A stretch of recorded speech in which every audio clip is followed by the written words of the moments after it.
This conference will now be recorded. Hello, everybody, and welcome to the Central Coast Writers Conference webinar with Mr. Peter Dunne. Peter is our favorite person in the world, in both the conference and I think in our lives. He literally wrote everything that we watched in the 90s, and he is now, well, everything I watched in the 90s. And now he is writing, he has a book that's called Emotional Structure. And I'm out of words today. And he also helps the old folks home at the famous actors home. He helps them put their memoirs together. He's done a couple books on that. And he will be teaching a master class called Putting Your Heart on the Page. Right? No. No? No, but that's not bad. It's called contemplative memoir, being remembered, remembering being. That's it. I knew that. You knew that. You just say it better than I do. So Peter, he teaches a master class, and then he'll be teaching a couple other classes, and then sitting on a couple panels. And if you get a chance to take one of his class, I think he's the best of the best that we have. And he'll be teaching with Andrea, who's on here, about social justice, writing and social justice. Andrea. I think is very, very important. So go ahead, Mr. Dunne. I'm going to be quiet. You're going to be quiet. Why? You ran out of words already? I'm done. It's all my words for the day. That's great. I don't envy you. I mean, I do envy you. Let me ask. Let me first explain what the workshop's going to be about. The master's workshop first, of course. It's about memoir, but it's a different kind of memoir than the standard memoir. I call it contemplative memoir because we have to go a lot deeper writing about our lives than we first planned. I mean, we all know our own stories. We all think we do, that is, until we start writing them down. And then we realize we've been telling a story about ourselves or parts of our lives that aren't wholly accurate, but that have served us in the past to heal something in us, to salve our hearts or our hurt feelings.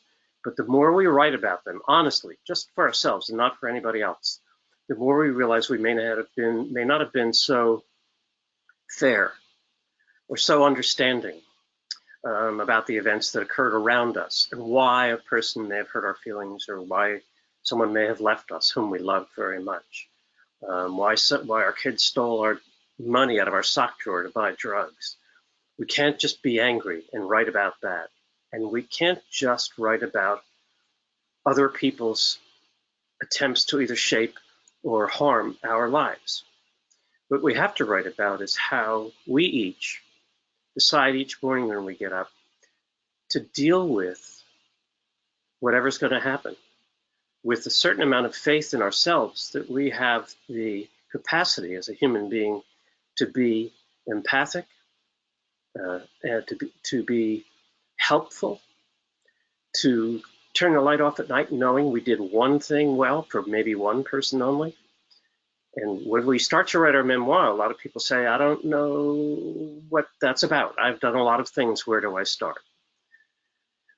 First of all, memoir is not about a lot of things.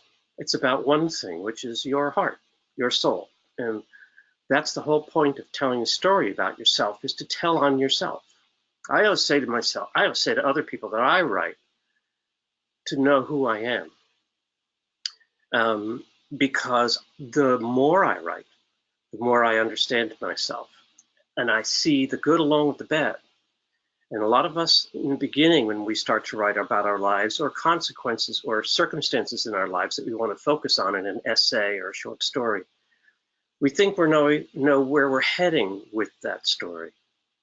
Until we look at it and write it and rewrite it and rewrite it, we know the story is taking us in a different direction. Hopefully, a truth that we weren't able to see at that time, either about another person and the reasons that person did what that person did, or especially, more importantly, about us and why we did what we did. I always ask myself this question about not who am I in memoir, but why am I me? Why have I become me? No one else made me me. You know, my reaction to life made me me. My my capacity or incapacity to understand what was going on in my life. You know, when we're very young, things happen all the time that we don't completely understand. And we carry wounds from those things.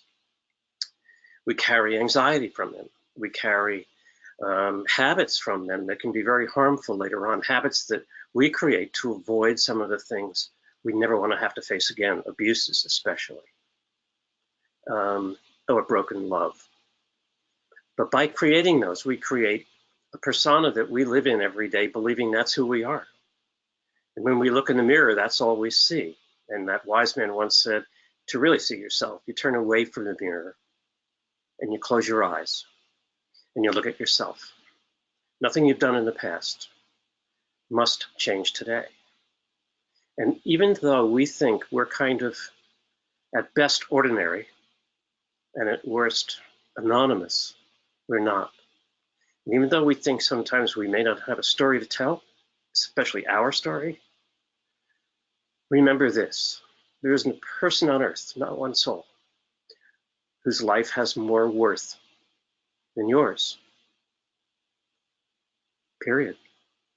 Each one of us has an assignment, I think, when we come here somehow from some crazy piece of dust a gazillion miles away, to fit in somewhere.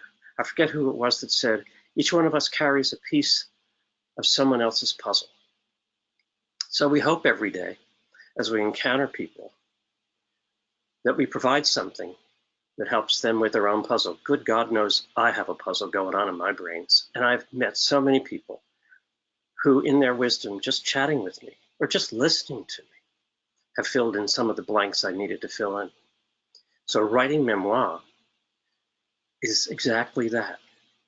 You look at yourself, I look at myself, and all the mistakes I made, all the things I achieved, all the things I failed at. And I give myself a break. I try to look at the person then and bring him to life now. The person who was of value then and still is, who might have been hurt, and listen to that person. So memoir comes from somewhere deep inside of you that you have no discipline over, really, because you've hidden it, and I've hidden mine. I've hidden who I am. You know, and in many cases, all of us have three personalities, three personas that I call them.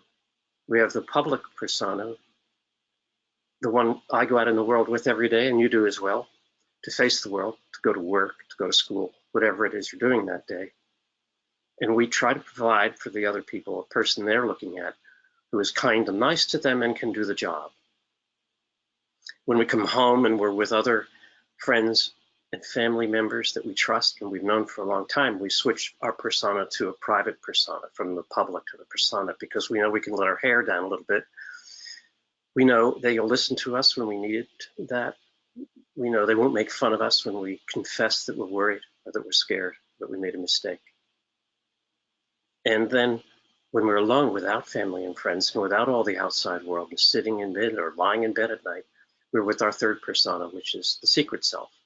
And often the secret self is something we want to hide from everybody and take to our grave. Because we have created a sense of our own limits and our own worthlessness that we conceal all the time in shame.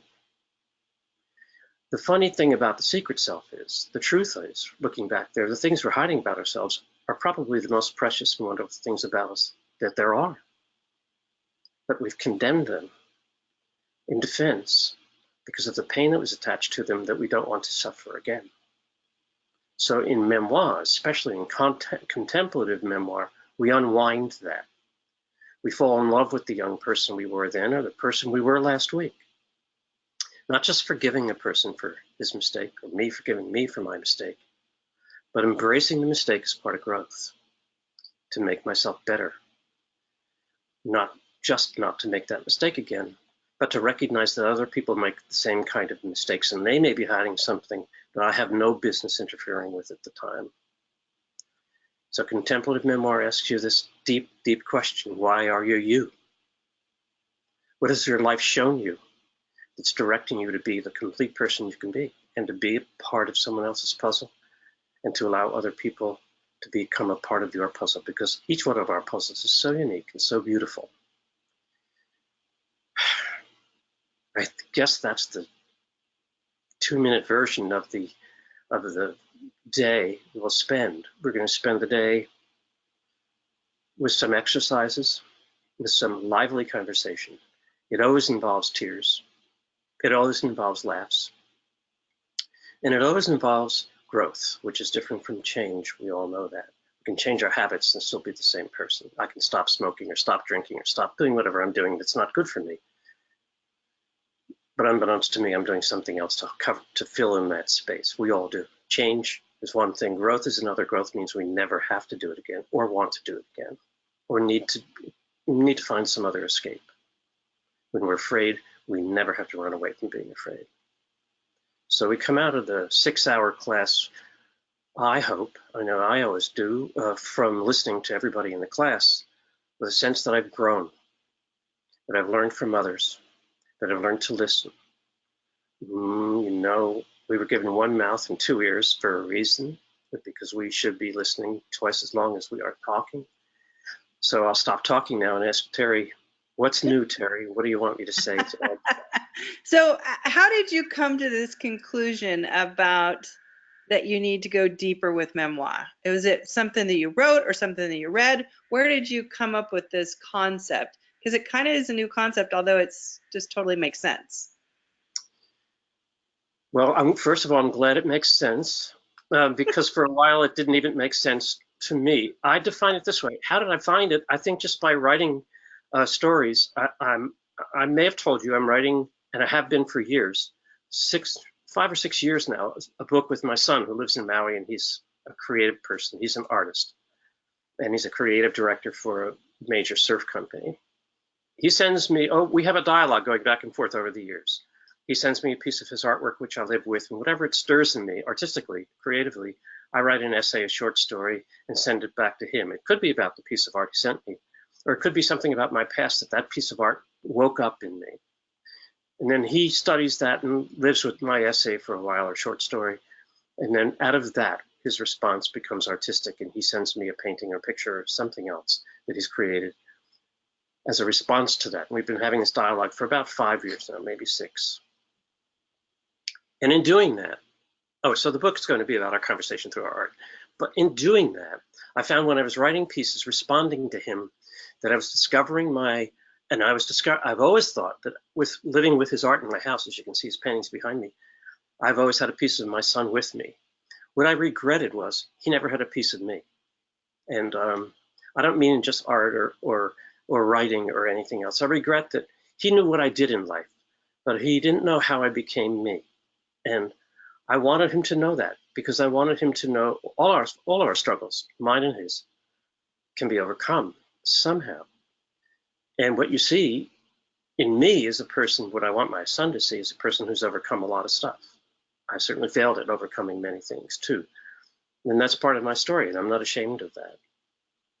In trying to express to him how I became me, why I am me, in other words, I found out that the essays I was writing and the stories I've always been writing are superficial in a way.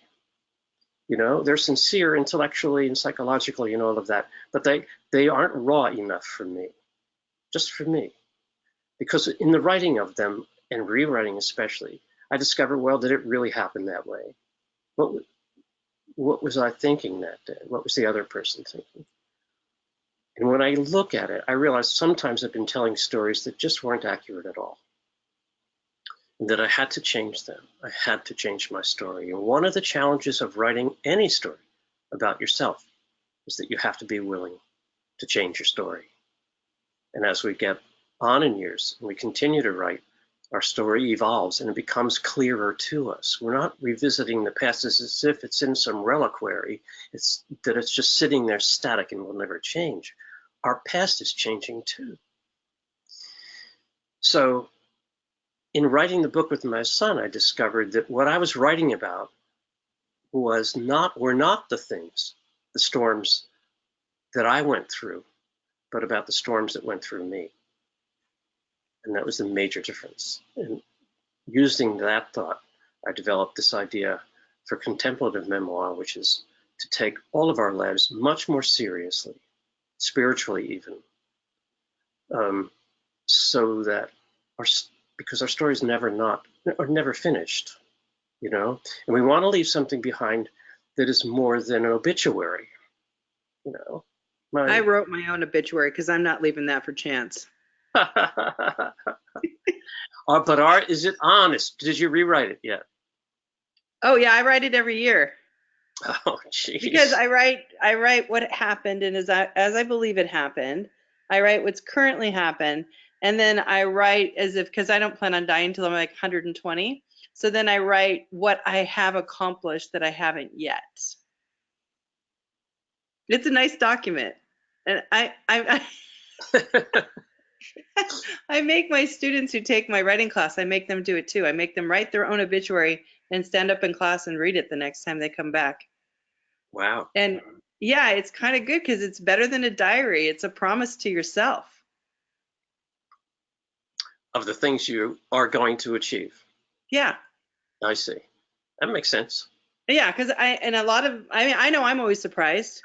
It's not like it's a textbook that I know what I mean, there's goals, right? I want this and this Yeah. and this. But when you're down to writing your obituary, this is the last word of you. The things that I want to do are very different sometimes than the things I'm pursuing. And then it makes them stop you, look like, okay, well then why am I running around like a chicken with my head off if all I want to do is this? That's right. Yeah. One of the reasons we all do that, by the way, a study was determined, I forget which university, when they asked several thousand people this question, they discovered that the average person spends twice as long, 66% of his time, holding on to what he has rather than going after what he wants. And that just comes from insecurity. And insecurity comes from not knowing what's ahead of us. Right. So we don't go there. You know, uncertainty is something that we have to live with every day. And that's a big part of writing your memoir as well. But we allow our uncertainty to turn into insecurity.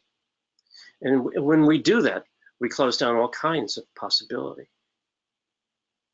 Yeah, and I found that I was in horrible Palm Springs this weekend for my godparents' 61st anniversary. So I'm instantly surrounded with everybody I grew up with, everybody who knows everything about me since the night I slid out of my mother.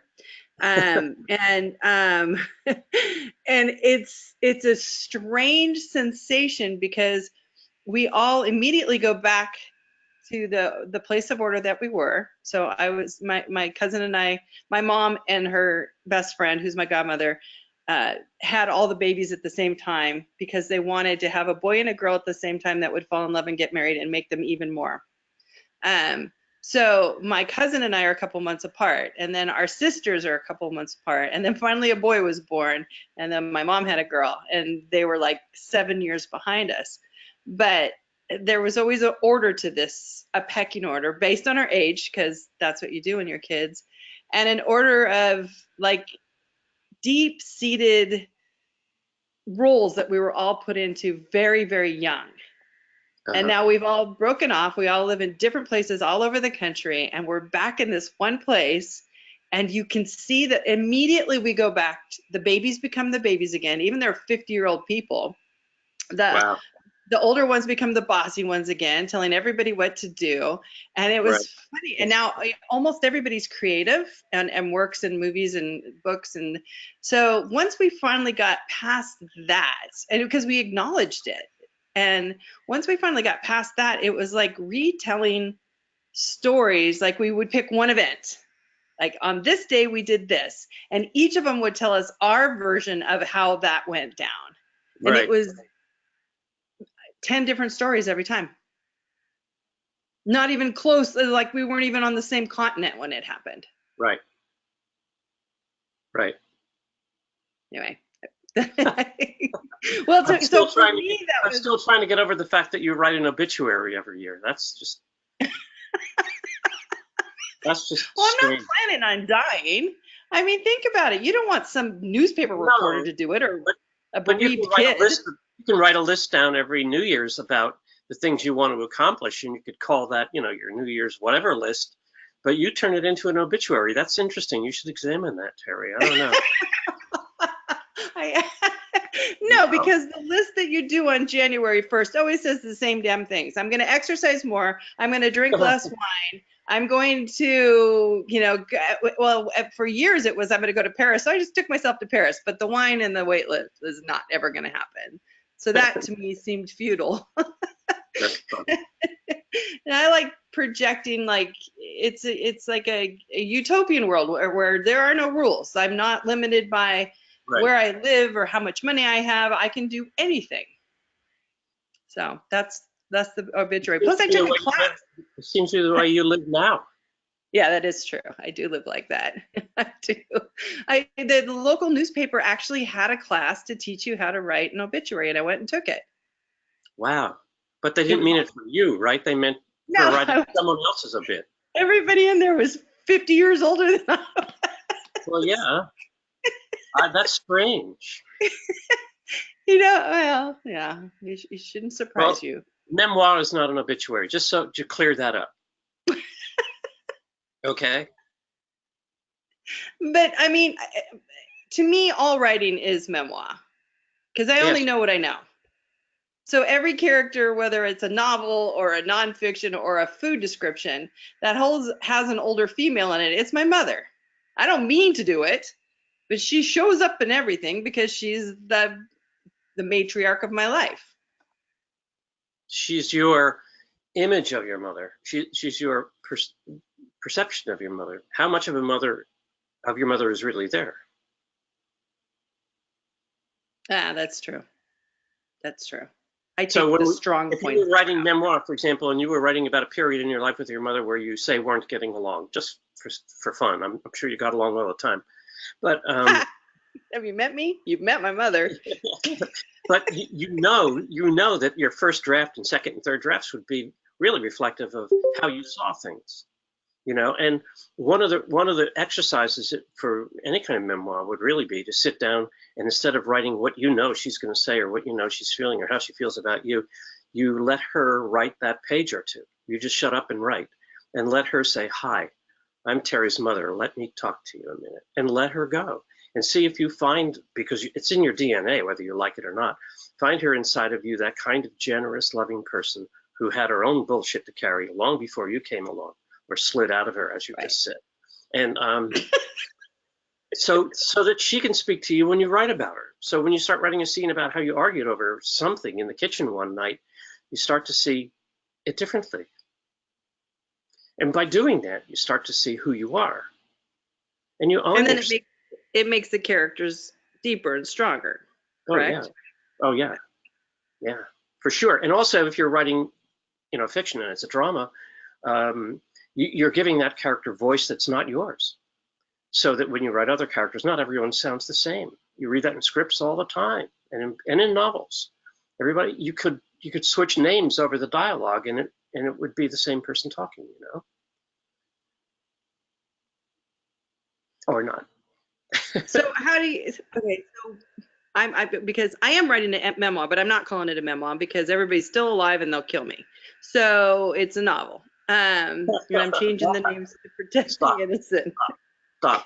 You What? can't write a memoir in third person, and you can call it a novel, but then make it a novel. But don't try to cover it up and say it's really a memoir. I know a lot of you will come out in it in terms of expressing your intelligence and your feelings about things, your observations in life and everything else. That's solid. That's great, and you should do that because that becomes your writer's voice, and that's why people will pick up, oh, Terry Bass just wrote another novel. I have to go get it, because they love the way you perceive the world, But when you're writing memoir, you cannot give yourself another name and then tell your story. And I've had that happen in my class, and it just doesn't work. Oh, okay. Well, it's not a memoir then. It's That's not a okay. because the memoir in that case, if you're writing the same scene, has nothing to do with them. The scene in the memoir is about your growth, not anyone else's, and without judgment. That's the bitch. We can't judge, you know? And it's not a dumping ground. It's not some place where we just dump our shit. Excuse my Right. French. It's just the opposite of dumping. It's a gathering and then an offering. And that's hard work. It's not just sitting back and saying, this is how I think it happened or feel it happened. So what's the best memoir you've ever read? That's an impossible question. Well, pick a favorite kid. Well, Mary Carr is pretty great. Stephen King is great. Running with Scissors, what's his name, is great. Oh, August. Yeah, I mean, I read a lot of them, and I have hundreds of books in the house, thousands probably, and you know, a great majority of them, not a great majority, but a lot are memoir because, yeah, boy, you learn so much reading memoirs. There's a truth there. You know, writing is about truth, period. And it's not about making stuff up. I mean, we can make up story and we can make up plot, but we can't make up truth. And so memoir teaches us how to be really honest writers. And when we go to fiction, then, like you are, like Aldana has, and everybody else in our group, our tribe, Our Scooby Gang. they take that, you know, they take that reprocessed authorship with them into their next work of art, you know, and that's why people get pissed off when an artist starts changing what he's doing or she is doing with her paintings. I like the way she used to do it 5 years ago. Well, she's not the same person she was 5 years ago, nor are you, because as she paints, she learns how to paint, and the same can be said for your writing. So there, I don't know how I got onto that, but that's artistic growth. It's an artistic consciousness or an artistic intuitiveness that turns into an artistic intelligence. By that I mean you've nurtured it and you've made it clear to yourself who you are, and then you use it to be a better writer or painter or dancer or singer or composer. It doesn't matter, sculptor, a better drywall hanger, you know, with your husband. Right, every board that guy hangs up, he gets better at it. He's just not going to do it the old way again. So do you think that memoir, if you go that deep, it heals you? Do I think it will what? Heal the person, the author. Absolutely. That's the number one effect I've seen. Number one effect I've seen. Because there's self-forgiveness in it.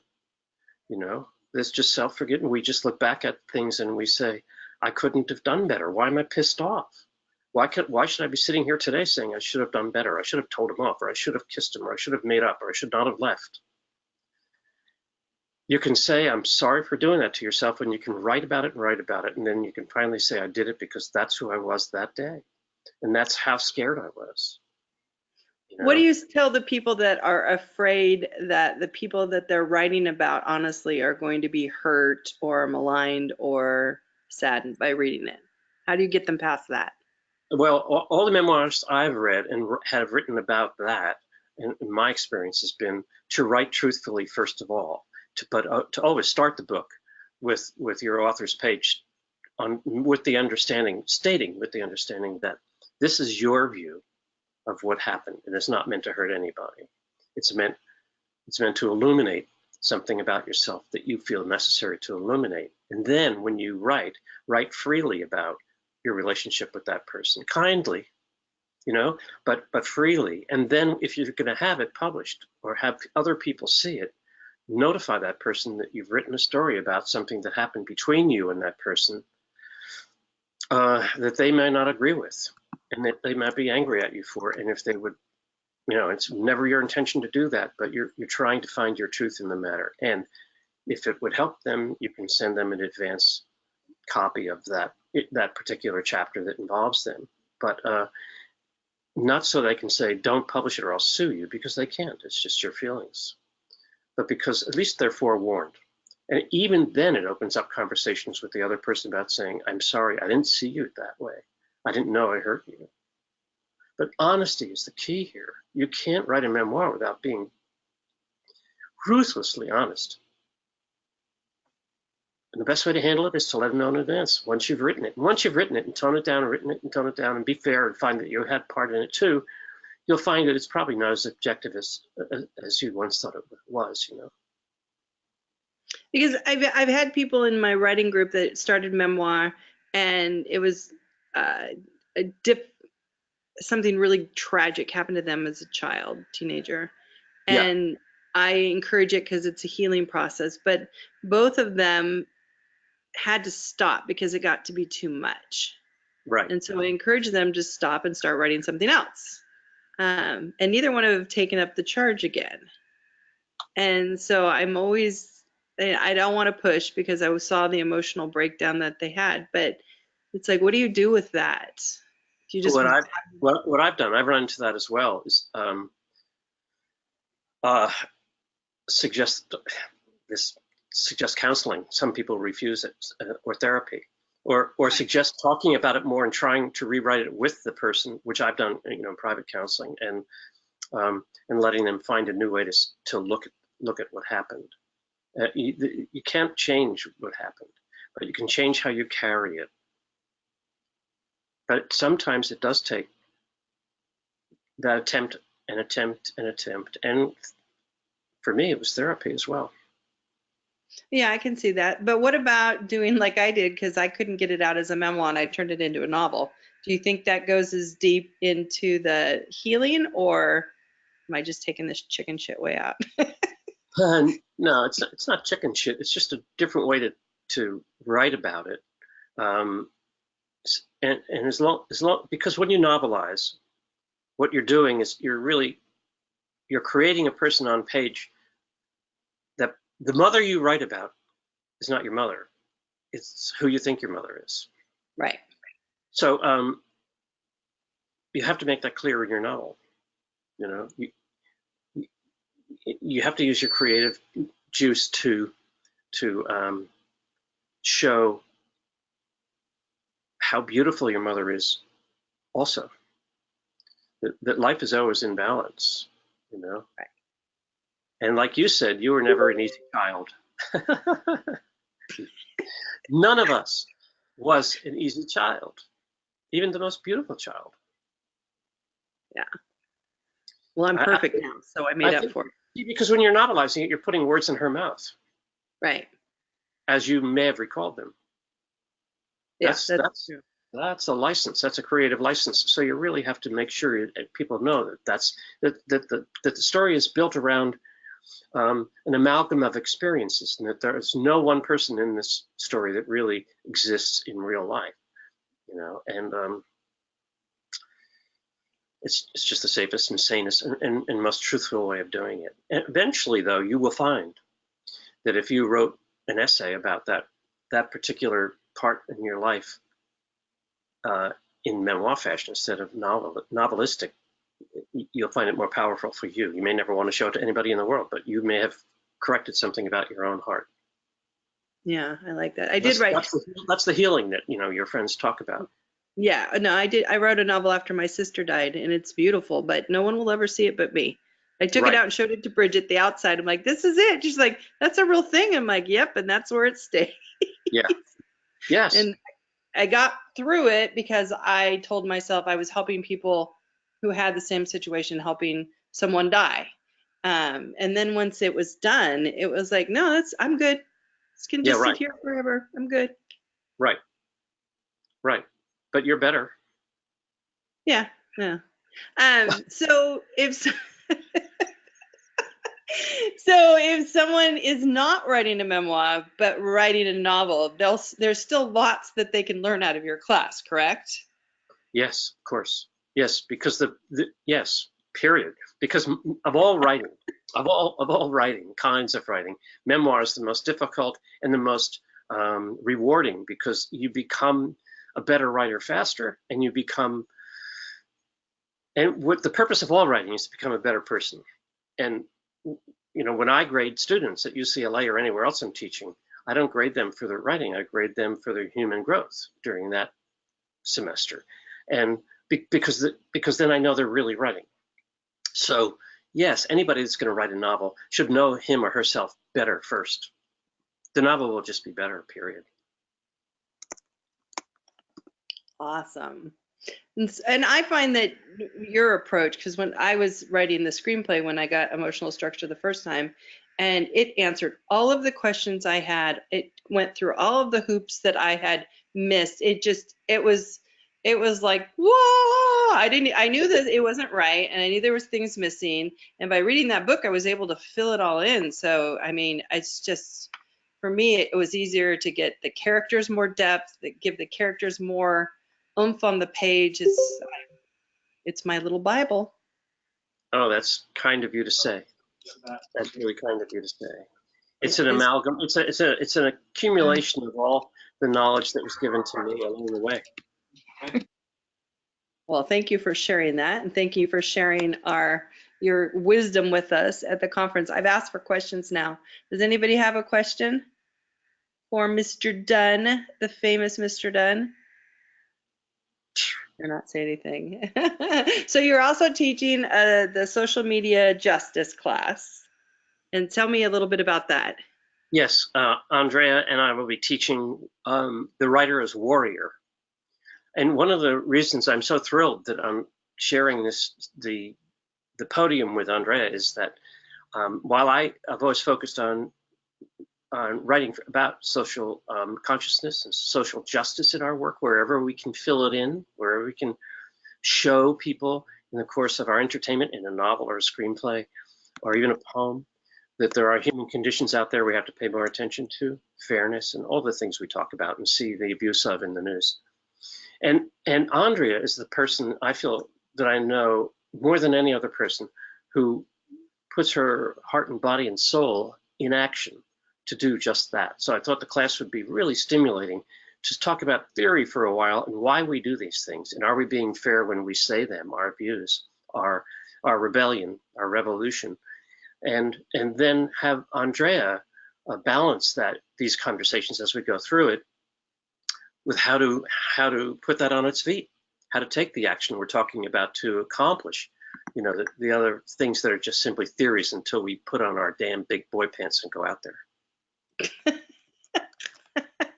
All right, and then you're also teaching Where Screenplays Die. Yes. You knew that. I did. I was just looking it up. I feel bad because I said the wrong title of your master class. No, I'm only kidding because I don't know how you keep track of. I can hardly keep track of the 3 things I'm going to be teaching. I don't know how you There's do like it. 40 of you this year. It's a juggling act. I bet. Well, screenplays die in the second act, always, of the 3-act structure. They always do. People always come up with a great opening and they know what they're going to say. And they know their characters and it's going to be a killer. It's going to be a great opening. And then they know where they want to end it. They know the 3rd act of how the action sequence ends at the end. Whether it's a movie about war or about love, not that there's any difference between the two. And then they assume that what the second act, what the majority of the film is about, it all these crazy, great, fun incidents, action and whatever, and amusements to get from the beginning to the end. So you can really kick everybody in the butt with your ending. And that's completely untrue. The whole screenplay is in the middle act. The whole reason to write the movie is in the middle act. The beginning and the end will change 3 or 4 or 5 times while you're writing your script, because they need to set up things differently or because they need it to end differently, because they find out, as you find out when you're in the second act, in the middle of your script, that what's important to you has come into view and your whole idea of what the film was about changes. And when that happens, then of course you change the opening and the end. So so people get lost in the middle of the script and they get 40 or 50 pages into a script and put it in a drawer because they don't know what the hell they're talking about. And they have a collection of those around. So the obvious thing, and you read the book, Emotional Structure, is to understand that the middle is the most important thing. It's what the movie's about. You could just take the middle actually and just push out the beginning and the end and you have a great movie. So you have to start off with the center pole in that middle by asking yourself, what is the movie about? Because that's what you're going to build up to, and that's what you're going to see succeed. I like that. And that's that hour. Dana asked, is there merit in pitching a first draft of a manuscript while you're still working on edits? It's risky. it's really risky because it's better to have beta readers respond to your first draft, your working draft, or it could be your second or third if you're still working on it, of course, and start getting some input you really trust from people know their shit. Excuse my French, know their stuff, and then see if that fits with what you're doing in your rewrite. If are you just making things slicker or prettier or shortening or lengthening, or are you making it deeper? Are you making it richer? Are you making it something that changes a person's life after they get to the end of the book in some way? And you really have to know. My advice is not to send anything off until you're perfectly happy with it, and that takes a long time because people will not give you a second reading. They may respond and say, you're going somewhere with this that's pretty good, but it's just not there, so I got to pass. And then you do a rewrite, and then you send it back to them again. I've done this rewrite. Will you read it? And they're going to say no. That's not their job to read it and then tell you now what's wrong with it. So they almost will never take it back. Once they read it once and you send it back over, in the door again, and they see the title and your name, they say, I already read this. I don't think it was there then, and I'm sure it's not there now, and they pass. So you usually get one shot at this with each publisher.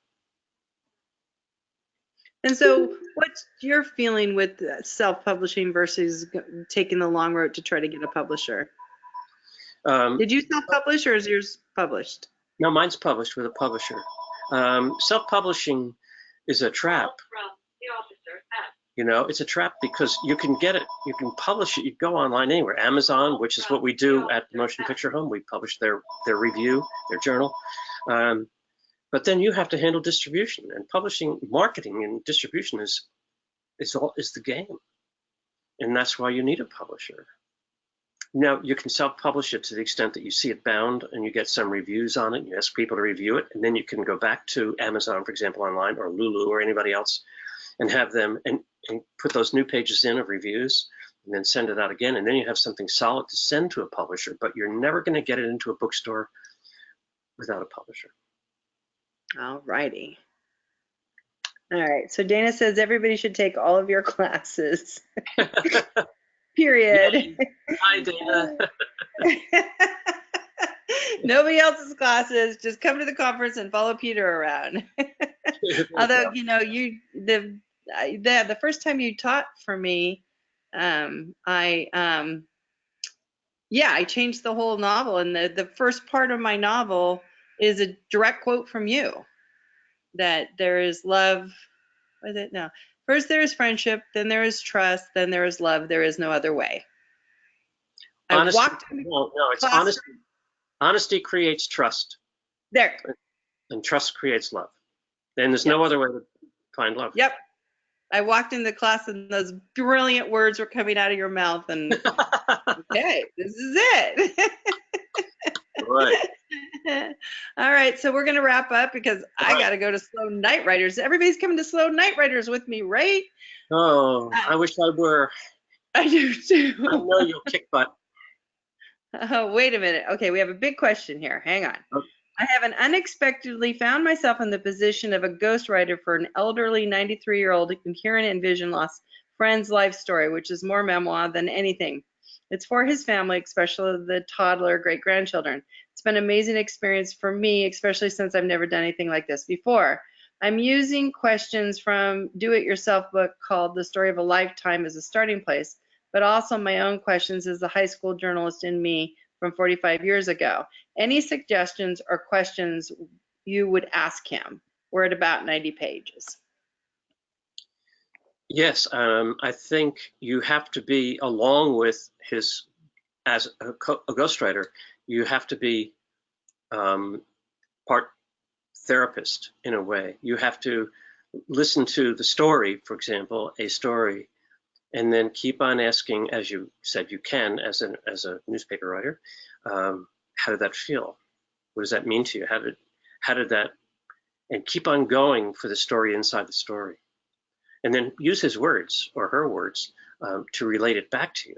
But you don't want to write about events only.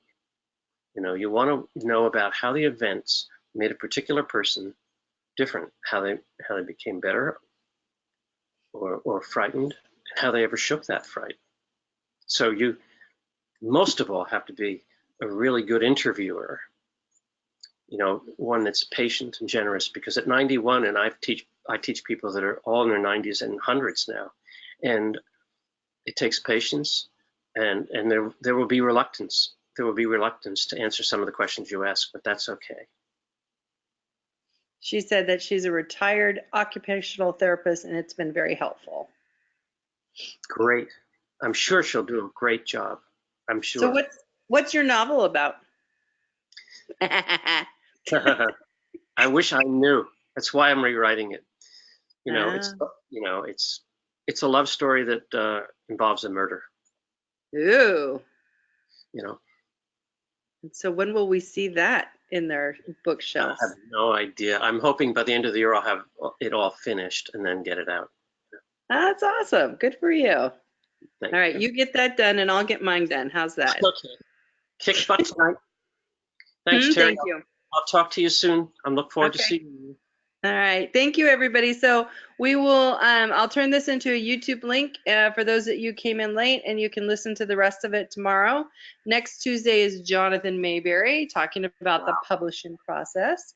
The master classes are filling up. Peter's is almost filled up. So if you're even on the fence about it, you should do it. Jordan's already filled up. So, and we hope to see you in September. And if anybody can't come because of money, contact me and I will get you to the conference, because everybody needs to be there. That's right. Thank you, Peter. Thank Love you. Bye now. Bye. Bye.